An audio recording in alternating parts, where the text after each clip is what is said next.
যে কোনো চাইনিজ খাবার খেতে সবারই কিন্তু বেশ ভালো লাগে। তার মধ্যে চাউমিনটা কিন্তু প্রায় প্রত্যেকের বাড়িতে হয়ে থাকে। তো মোটামুটি চাউমিন আজকে বানাচ্ছি ওই 5 থেকে 6 মাস পরে।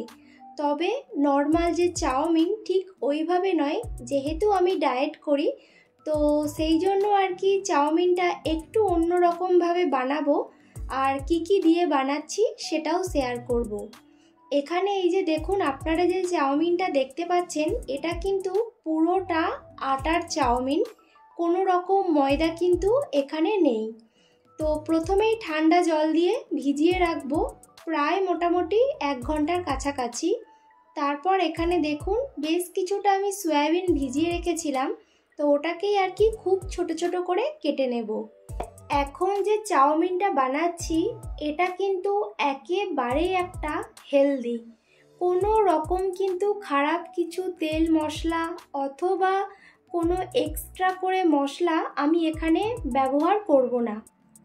আপনাদের ইচ্ছে অনুযায়ী যত রকম সবজি ব্যবহার করতে পারবেন ততই ভালো লাগবে। আর ডায়েটের তো মোটামুটি যত পরিমাণে সবজি খাবেন তাতে আমার মনে হয় খুব একটা বেশি ফ্যাট থাকেই না। তো এখানে আমার কাছে বাড়িতে যা যা ছিল আমি অতটুকুই নিয়েছি, তবে আরও বিভিন্ন রকমের সবজি এখানে নেওয়া যেতেই পারে। তো এখানে আমি এই যে বিনসটাকে খুব ছোট ছোট করে কাটলাম, আর গাজর একদমই ছোট ছোট দুটো পড়েছিল, বাড়িতে ছিলই না, তো সেই কারণে গাজরটাকে ঠিক এইভাবে গোল গোল করে কেটে নিলাম। আপনাদের মানে ইচ্ছে অনুযায়ী যে যেরকমভাবে কাটবেন। তারপরে আমি এখানে এই যে একটা বড় সাইজের পেঁয়াজ নিয়েছি, তো এটাকে অল্প একটু আমি চাউমিনে দেব আর অল্প কিছুটা কাঁচা রাখবো, মানে চাউমিন দিয়ে খাওয়ার জন্য, সেই কারণে একটু বড় সাইজেরই পেঁয়াজটা নিলাম। তো পেঁয়াজটাকেও কেটে নিচ্ছি। তো এখানে বলে রাখি একটি কথা, ময়দা দিয়ে চাউমিন যথেষ্ট ভালো খেতে, আমি নিজেও খেয়েছি বা আরও 5টা মানুষ খাই। তবে এটা একেবারেই সম্পূর্ণ আটার চাউমিন।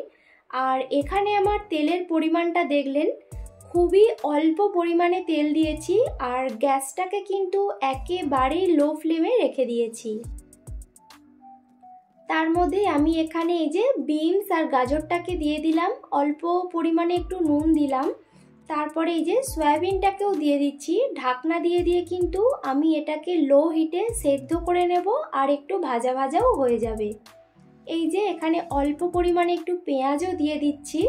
তো তারপর দিচ্ছি একটা ডিম, একটা দেব না, 2টো ডিম দেব, তার কারণ এই যে চাউমিনটা বানাচ্ছি অনেকটা পরিমাণে, এটা আমাদের রাতের খাওয়ার আর আমাদের 3 জনের জন্যই বানাচ্ছি আর কি। তো সাধারণত মোটামুটি চাউমিনটা সন্ধ্যের টিফিনে সবাই পছন্দ করে, অনেকে সকালেও খেয়ে থাকেন, কিন্তু আজকে আমাদের চাউমিন খাওয়ার ইচ্ছে হলো। আর এই ডায়েটের জন্য চাউমিনটা আমার বাড়িতে সবসময় থাকে বলা যায়। তো আমি মাঝে মধ্যে এই চাউমিনটা বানাই, তবে এখন যে চাউমিনটা বানাচ্ছি না মোটামুটি প্রায় 5 থেকে 6 মাস পর খাচ্ছি আর কি।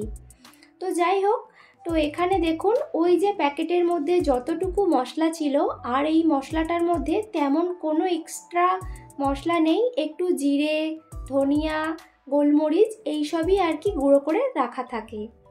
তো এখানে দেখুন সব কিছু ভালো করে ভেজে নিয়েছি, তারপর শেষে দিয়ে দিলাম চাউমিনটা, অল্প একটু নুন দিলাম, ব্যাস একেবারেই কিন্তু আমার ডায়েটের জন্য চাউমিন রেডি। তবে এখানে আরও একটি কথা বলে রাখি, যেহেতু এটা রাতের খাওয়ার, পরিমাণে কিন্তু খুবই কম খেতে হবে, এক গাদা একেবারেই খাওয়া যাবে না। তো সেই জন্য আর কি মন ভরে খাওয়া যেতেই পারে, যদি টাইমটা সকালে হয় অথবা দুপুরে হয় তো তখনই আর কি একটু বেশি পরিমাণে খাওয়া যায়। আর রাতের খাওয়ার মোটামুটি 7টা থেকে 7:30টার মধ্যে খেয়ে নেওয়াটা সব থেকে ভালো। তো যাই হোক, এখানে এই যে দেখুন সবজি দিয়ে আটার চাউমিন একদম রেডি, তার সাথে একটু পেঁয়াজ, একটু শসা। তো সস কিন্তু একেবারেই খাওয়া যাবে না, কারণ সসের মধ্যে অনেকটা চিনি থাকে, তো সেই কারণে সসটা কিন্তু একেবারেই স্কিপ করে যাব। তো চলুন, আজকের ভিডিও কেমন লাগলো, সবাই ভালো থাকবেন, সুস্থ থাকবেন, দেখা হচ্ছে পরবর্তী আরও একটি ডায়েটের নতুন খাবার নিয়ে। আর আপনারা প্লিজ অবশ্যই একটিবার বানিয়ে দেখবেন, যথেষ্ট সুন্দর খেতে, খুবই টেস্টি হয় অথচ হেলদি। চলুন সবাইকে টাটা।